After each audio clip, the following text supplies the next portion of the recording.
Welcome to episode 153 of OTD, your daily dose of soccer history by 17 Laws Guy. It's April 2nd, 1915. We're at Old Trafford. Good Friday. And today's story is about one of English football's first great integrity scandals. Because on this day in 1915, Manchester United beat Liverpool 2-0 in a first division match that later became infamous as a fix. A match of strange misses, strange body language, and very unstrange money.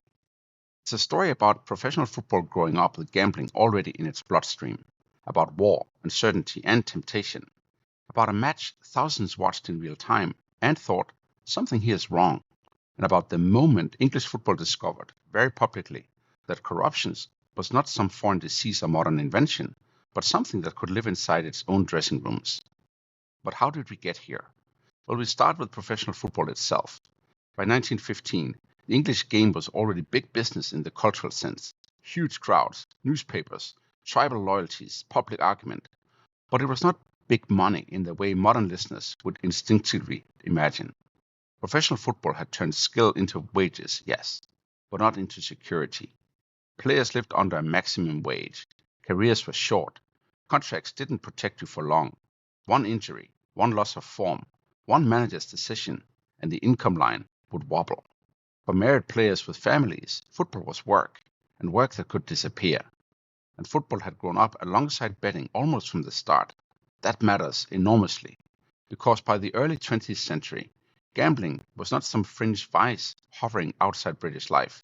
It was already woven into it. Horse racing, street betting, football coupons, fixed odds speculation. The instinct to have a flutter was deeply familiar across classes, and football had become one of its natural objects. By the 1870s and 80s, football betting was already visible enough to trouble administrators.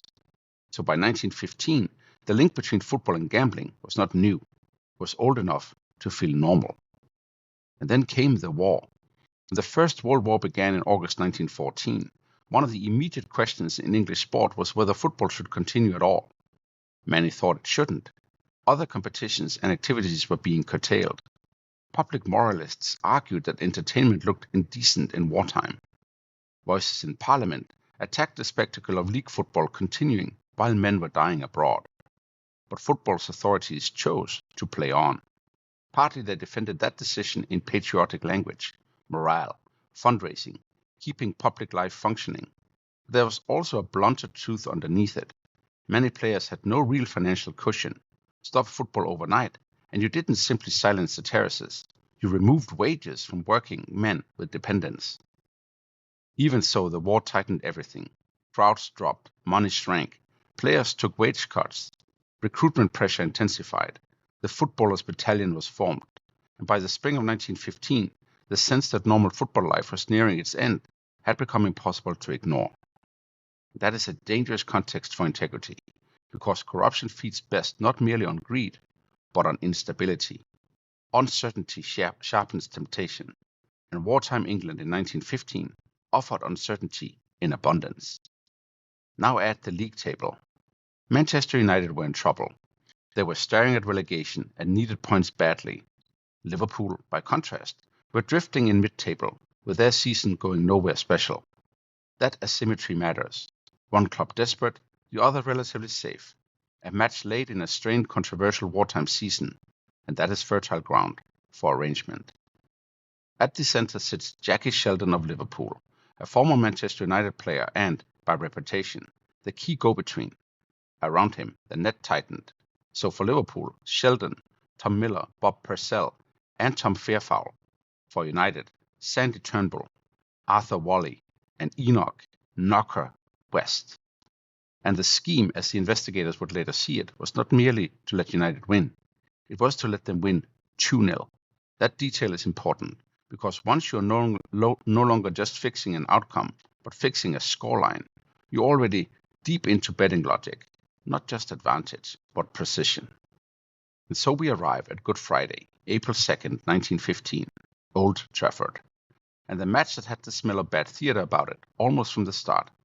Manchester United took the lead before halftime through George Anderson, 1-0.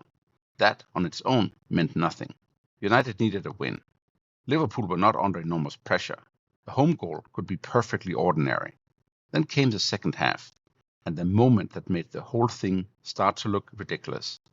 Liverpool were awarded a penalty, a free chance to level, and it was missed horribly. That was one of the images that stuck. Not merely a miss, but the kind of miss that made people stare. And after that, the game didn't settle into the normal rhythms of a tense First Division contest. It curdled. It was poor, scrappy, and deeply unsatisfactory. Crowds muttered. Journalists noticed. One remembered Enoch West appearing to spend much of the afternoon simply belting the ball away. And Fred Pagnam of Liverpool, who appears to have wanted no part in the arrangement, hit the crossbar, and instead of shared frustration, seemed to meet annoyance from his own. Like, dude, what are you doing? We're not supposed to score. That is a small thing, but a revealing one. It suggests a match in which honest action had become inconvenient. And then George Anderson scored again. 2-0. Exactly 2-0. And that is where the football ended and the scandal began. Because rumors moved quickly. There had already been suspicious betting on that exact score. Leaflets circulated. Word spread that money had gone on 2-0 United win at attractive odds.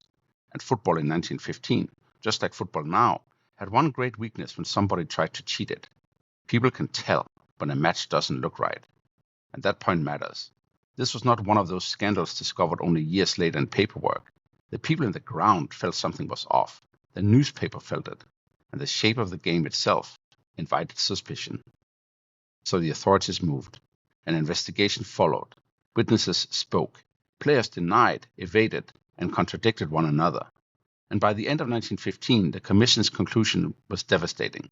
Considerable sums had changed hands, and the match had indeed been corrupted. The punishments were severe. 7 players were banned for life from football. West, Turnbull, and Wally of Manchester United. Sheldon, Miller, Purcell, and Fairfowl of Liverpool. Think about what that meant in 1915. Not a one-match suspension, not a fine, not a quiet warning, but a life sentence from the game.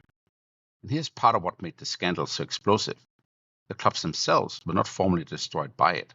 Manchester United kept the points. Liverpool were not thrown out of the league. No points deductions rewrote the table. No great institutional cleansing followed. The punishment landed overwhelmingly on the players, which created one of the central ironies of the story. Those 2 points mattered, because Manchester United finished the season 1 point above Chelsea and escaped relegation. So the tainted result stood in the table, even as the men judged to have tainted it were thrown out of the sport. That alone tells you something profound about football governance in 1915. The game knew how to punish individuals more clearly than it knew how to unwind contaminated competition. And now we come to the human aftermath. Sandy Turnbull never really got a football future back. He served in the war and was killed in France in 1917. One of the figures at the heart of the scandal was gone before the sport had even fully finished reckoning with it. Most of the others, though, eventually found a path back.